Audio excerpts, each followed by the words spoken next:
Bonjour tout le monde qui va regarder vidéo ça, nous pas M. Tigaro l'agent depuis la Coupe Brésil qui a porté toute information pour nous. Et je dis à nous venir parler de Guy Wewe Radio et nous tous connaissons un jeune animateur qui a fait parler de lui sur internet là en pile et il fait un pile effort. Et Guy Wewe c'est un animateur qui prend plus réfi ambassade américaine et puis longtemps et pour Guy Wewe te passer musique dans Vision 2000 faut ou te payer Guy Wewe. Si pas payer Guy Wewe album ou pas faire et puis la kembel il pas passer ni en musique même si fanatique ou de musique de radio Guy Wewe pas passer musique regardez photo de tête il t'a composé dans préscolaire et Guy Wewe c'est une nèg tout et nèg ti va te fait mission action et pas oublier m'a Guy Wewe c'est nèg Bassemblé et qui commence étudier depuis Bassemblé c'est nèg qui intelligent pile et maman monsieur mou qui était depuis 13 ans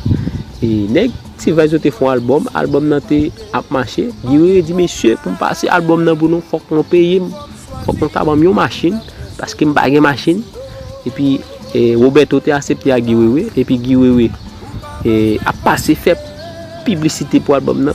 a promote album nan marché très bien et puis l'inactivation entre en Haïti nèg yo dit montre pas monter avec machine nan et puis Guy Wewe dit passer dans studio am la m'a prétendre non monsieur et puis les Guy Wewe l'activation arrivé sur Guy Wewe nèg yo dit mais machine nan Guy Wewe pense c'est clé machine nan men nèg yo. Oh, et pourtant son petit jouet machine nèg yo côté et dit mais machine Guy yo bay Guy on jouet machine il nèg qui le Guy Wewe tout chou classe et ça fait nèg yo dit Guy Wewe son nèg qui traite en plus sous bois jouer à classe ou bien par exemple disciple classe